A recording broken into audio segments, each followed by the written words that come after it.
उसने राजदार अंदाज में बताया। जब उसने अपने आप नाचने वाली गुड़िया का जिक्र किया तो सीहो और एक यूनाई मेंबर दोनों शौक में आ गए। चीफ ने पूछा, क्या ये ऑफिशियल बोजुंगा का ही तलबगार है? मिस्टर सोंग थोड़ा रुके, तनाव महसूस करते हुए, फिर ऑकवर्डली सच बताया, ये लेडी जोए से जुड़ा था। उसका नाम सुनते ही सब चुप हो गए, चेहरे टाइट हो गए। विंग के हेड ने मिस्टर सोंग से माफ़ी मांगी, उसका रिक्वेस्ट रिजेक्ट करते हुए। सीहो ने लेडी जोए के बारे में सुना था, खुद को बंधा हुआ सोचकर डर गया। उसने समझाया, नोबल वुमेन एक खतरनाक खेल खेलती हैं। हर महीने एक लेडी को रेयर चीज़ें जैसे गोल्डन फ्लावर लानी होती है। हारने वाली सबकी मेहमान नवाजी करती है, जीतने वाली को रानी बना दिया जाता है। ये खेल लेडी जोए ने शुरू किया। ऑफिशियल बुजुंगा की बीवी शुरू में ये मजाक समझी थी, अब इसमें आम लोगों का शोषण हो रहा है। पहले सीहो समझ नहीं पाता, लेकिन मिस्टर सोंग की बेचैनी देखकर उसको एहसास हुआ। मिस्टर सोंग ने कसम खाकर कहा, मैं बेइज्जत नहीं हूँ, टैक्स एवेशन का झूठा इल्जाम है। वो रेयर डॉल मिली तो बुजुंगा से बात कर सकता हूँ। सीहो ने सोचा, कितने लोगों की जिंदगी बर्बाद की है लेडी जोए ने। Mister song Unai merchant group का इज्जतदार मेंबर था, मदद का हकदार था, लेकिन लेडी जोए से पंगा लेना खतरनाक था। विंग हेड ने उसे तसल्ली दी, जबकि वो शर्मिंदा हुए चुप था। सीहो ने अपने पास्ट को याद किया, हाथ बंधे हुए टूटे हुए थे।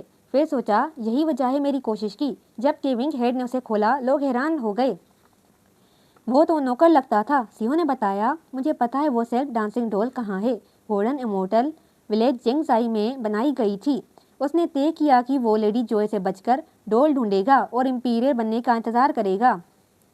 उसकी बॉडीगार्ड यो ने डांटा, बिना बताए क्यों चला गया? सीहो ने कहा, यह ट्रिप जरूरी है। यो ने मान लिया, लेकिन तलवार छोड़ने को कहा। बलजब एक्साइटेड था। सीहो के पहले मिशन लिम वंगबिन ने कहा, चिंता मत करो।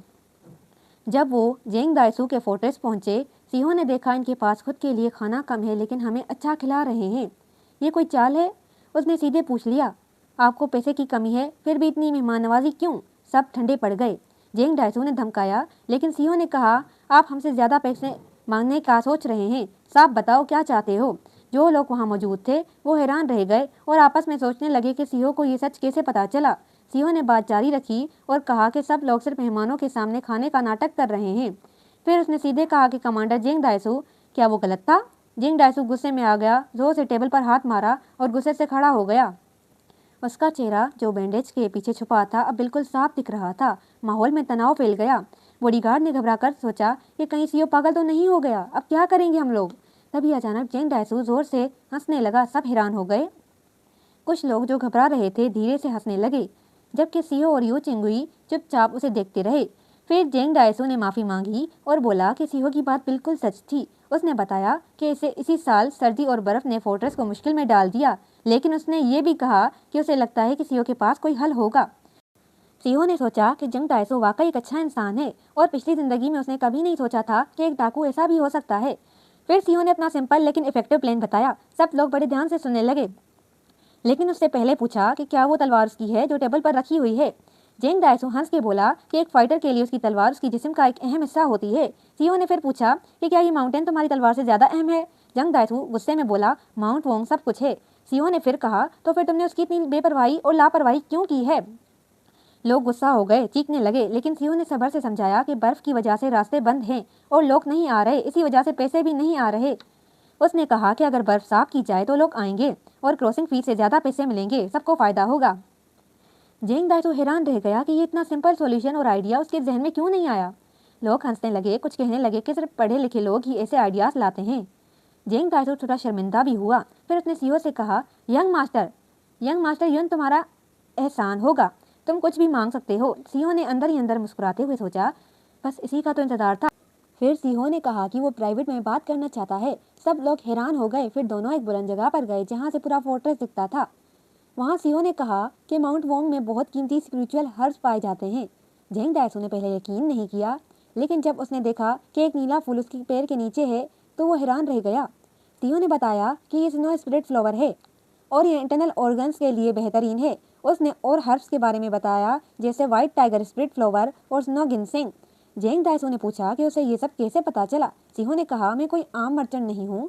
फिर उसने कहा कि उसे एक्सक्लूसिव ट्रेड्स राइट चाहिए यूनाई मर्चेंट ग्रुप के लिए, और ये डील सिर्फ उन दोनों के दरमियान रहनी चाहिए।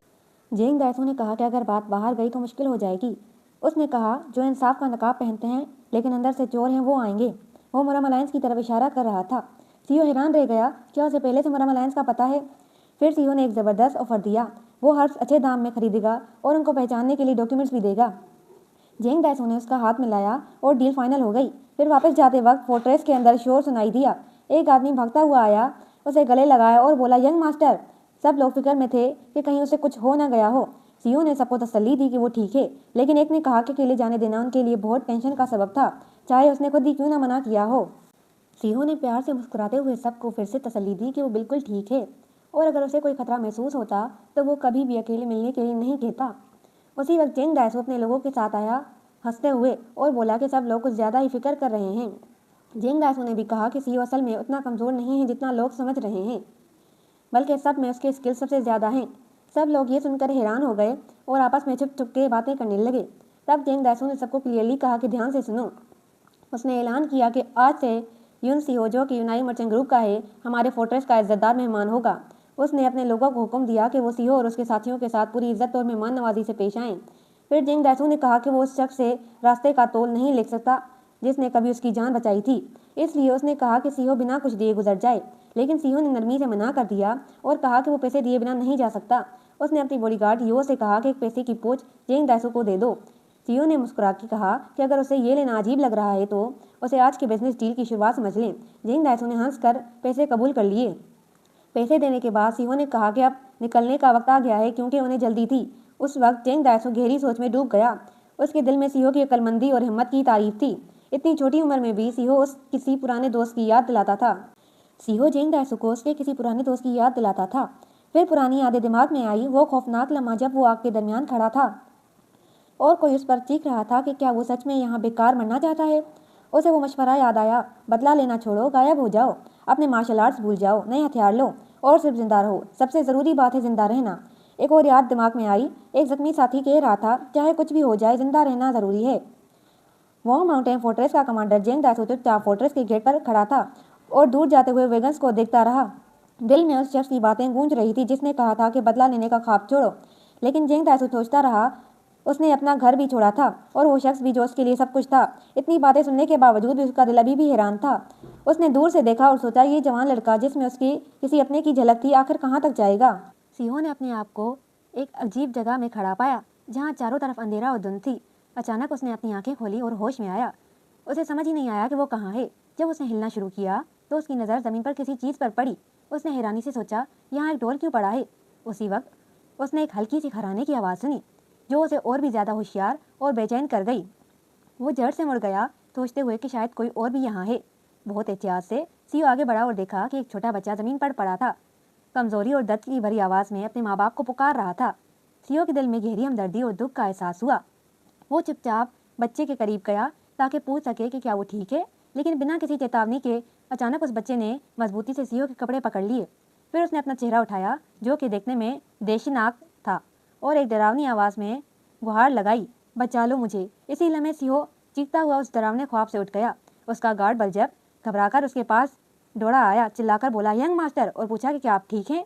बलजब का चेहरा फिक्रमंदी से नजर आ रहा था। उसकी बॉडीगार्ड यो भी फौरन आ गई और पूछा कि क्या उसने कोई बुरा ख्वाब देखा है। उसके चेहरे पर भी चिंता साफ दिखाई दे रही थी। सीईओ ने ठकी हुई मुस्कुराहट के साथ जवाब दिया कि वो बिल्कुल ठीक है, बस एक बुरा सपना था। लेकिन अपने अंदर सीईओ बार बार खुद से कह रहा था, मुझे उस बच्चे को ढूंढना ही होगा। यो ने नरमी से उससे कहा कि वो डोल बनाने वाले को ढूंढने में अपने आप को ज़्यादा ठका रहा है। सीईओ ने हल्की सी मुस्कुराहट के साथ जवाब दिया, शायद ये सच है। फिर सीईओ ने पुरसुकून लहजे में कहा कि अगर वो इस मसले को अच्छी तरह हल कर लें तो उन्हें बहुत फ़ायदा होगा। उसने संजीदगी से कहा कि आज भी तलाश जारी रखनी चाहिए। फिर सीईओ ने पुरएतमाद मुस्कुराहट के साथ कहा, हम डोल बनाने वाले को ज़रूर ढूंढेंगे। इसके बाद सीईओ और उसके साथियों ने गोल्डन इमोर्टल विलेज में एक और बार तलाशी शुरू की। अब उनके आने को 3 दिन हो चुके थे। जब वो इधर उधर घूम रहे थे, सीईओ ने कहा कि उसे कितना सुकून मिल रहा है कि वो आज़ादी से घूम सकता है। ये सब उसके मास्टर की कोशिशों और स्क्वाड लीडर यूंग चोंग के सबब था। लेकिन 3 दिन गुजर जाने के बाद भी सीईओ को मायूसी हो रही थी कि अब तक उस हुनरमंद को ढूंढ नहीं पाया जिसे वो तलाश कर रहा था। उसका यकीन था कि वो मास्टर इसी वक्त इसी गांव में रहता है, एक ऐसे घर में जो दरख्तों से घिरा हुआ है। मगर तलाश उतनी आसान नहीं थी जितनी उसने सोची थी, क्योंकि पूरा गाँव ही दरख्तों से भरा हुआ था और हर तरफ वही नजर आते थे। इसी वजह से सीईओ का काम बहुत मुश्किल हो गया था। सीईओ वहाँ खड़ा था गहरी मायूसी का इजहार करते हुए, जबकि बलजब फिक्रमंदी से खुशी से कुछ खा रहा था। यो वहाँ पास में ही थी, चुपचाप देखते हुए सोच रही थी कि सीओ असल में क्या कर रहा है। आखिर में सीओ को ये समझ आ गया कि उसके पास कोई और चारा नहीं, उसे तलाश जारी रखनी होगी और गाँव में और देर तक भटकना पड़ेगा। जब वो चल रहा था तो अचानक उसने महसूस किया कि कुछ लोग उसे देख रहे हैं। जो देखकर वो रुक गया। सीओ ने एहतियात से अंदाजा लगाया कि मुख्तलिफ मर्चेंट ग्रुप उसका पीछा कर रहे हैं। जब से उन्हें पता चला है कि वो गोल्डन इमोटम विलेज में हैं, ये लोग कई दिनों से उसका पीछा कर रहे थे। कुछ मुख्तलिफ मर्चेंट इस बात से परेशान थे कि यूनाई मर्चेंट ग्रुप उनके ट्रेड रूट्स को मुतासर करेगा, इसीलिए उन्होंने युन सीहो और उसके साथियों की जासूसी शुरू कर दी। इसी वक्त सीहो के एक साथी ने चुपके से कहा कि उनका फिर से पीछा हो रहा है।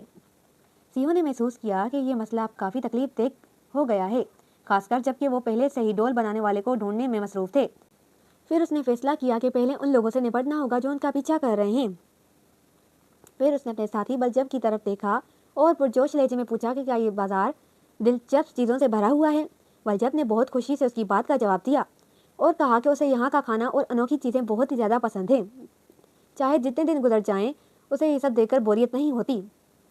इसी दौरान सीओ की बॉडीगार्ड ने आसपास कुछ अजीब देखा और एहतियात से फैसला किया कि उन्हें फ़ौरन उस तरफ जाना चाहिए। लेकिन उसने हैरानी से देखा कि बलजब और सीओ तो उससे पहले ही भाग चुके हैं। वो उनके पीछे भागी और उन्हें आवाज़ लगाई कि रुक जाओ ताकि सब साथ मिलकर चलें। कुछ देर बाजार में भागने के बाद वो आखिरकार उन लोगों से छुटकारा पाने में कामयाब हो गए जो उनका पीछा कर रहे थे, और सब बैठकर आराम करने लगे। थकी हुई बॉडीगार्ड ने सुकून भरी सांस ली और कहने लगी, अब वो लोग उनसे छुटकारा पा चुके हैं। बलजब ये सुनकर हैरान रह गया कि उनका पीछा हो रहा था। उसने हैरानी से पूछा कि क्या ये बात सबको पहले से ही पता था।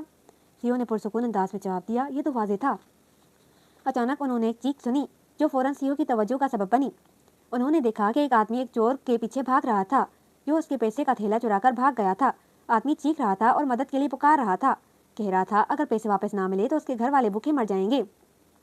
सीओ ने फ़ौरन सूरत हाल को समझा और बलजब से कहा कि वो अपना हाथ में पकड़ा हुआ सब दे दे। उसी वक्त सीओ ने अपनी खास एनर्जी टेक्निक सीक्रेट ICNRs का इस्तेमाल किया और अपनी पावर को गहराई से सब में भर दिया। उसे अपने मास्टर की बात याद थी कि अगर ये टेक्निक सही सीख ली जाए तो किसी भी चीज़ में ये एनर्जी डाली जा सकती है। पूरी तवज्जो के बावजूद सीओ ने महसूस किया कि उसकी डाली गई एनर्जी अभी भी थोड़ी कम है, लेकिन उसने फैसला किया कि इतनी भी काफ़ी होगी और उसने वो एनर्जी भरा हुआ सेब चोर पर फेंक दिया। चोर को कुछ समझ नहीं आया और भागते वक्त उस सेब पर पाँव आ गया, जिससे वो जोर से गिर गया। गिरने के बाद चोर गुस्से में सोचने लगा कि किसने ज़मीन पर कुछ रख दिया था जिससे वो गिर गया। उसी वक्त सीओ और उसके साथी पास आए और चोर से कहा कि पैसों का थैला तुरंत वापस करे। चोर घबरा गया और रहम की भीख मांगने लगा और फ़ौरन पैसा वापस कर दिया। सीओ ने वो पैसा उस आदमी को वापस दिया जो दिल से उसका शुक्रगुजार था। सीओ ने एक मुस्कुराहट के साथ जवाब दिया और कहा कि वो चोर को खुद हुकूमत के हवाले करेगा। उस आदमी ने शुक्रिया अदा किया और उसने प्यार से सीओ को अपने घर चाय पे बुलाया। सीओ ने मना किया, ये कहकर कि ये छोटी सी बात थी और उसे हमदर्द कहना ज़रूरी नहीं, लेकिन वो आदमी रो पड़ने के करीब था। उसकी आंखों में आंसू भर आए और उसने कहा कि अगर उसने अपने मददगार का शुक्रिया नहीं किया तो उसे बहुत अफसोस होगा। आखिरकार सीओ मुस्कुराया और चाय पे जाने के लिए मान गया। जब वो आदमी जिसने उन्हें चाय पे बुलाया था उसके घर पहुंचे तो सीओ और उसके साथियों का उस आदमी ने बहुत अच्छे से स्वागत किया और कहा कि उसका घर बहुत सादा और छोटा है। मगर सीओ ने जवाब दिया कि घर तो काफ़ी पुरसुकून और खूबसूरत लग रहा है, जैसे कि उसने कहा था वैसा मामूली नहीं। जब वो घर के करीब पहुंचे तो दो छोटे बच्चे खुशी से भागते हुए अपने पिता के पास आए और चीखने लगे। पिता ने उन्हें खुशी से गले लगाया और पूछा कि उनका दिन कैसा गुजरा। फिर उसने अपने मेहमानों की तरफ मुस्कुराकर देखा, अपने बच्चों का तारुफ करवाया और कहा कि अपने मेहमानों का वेलकम करें। बच्चों ने सीहो को हेलो किया और सीहो ने उन्हें सोचते हुए देखा जैसे कि कोई पुरानी याद उसके दिमाग में आ रही हो। अचानक उसकी नज़र गार्डन में लगे पलानिया के दरख्तों पर गई जो देखकर उसे हैरानी हुई। उसने दोबारा बड़े बेटे को देखा और गौर से उसका जायज़ा लिया। उसका दिल कह रहा था कि ये वही बच्चा हो सकता है जिसे वो इतने अरसे से तलाश कर रहा था, लेकिन अभी तक पूरा यकीन नहीं था।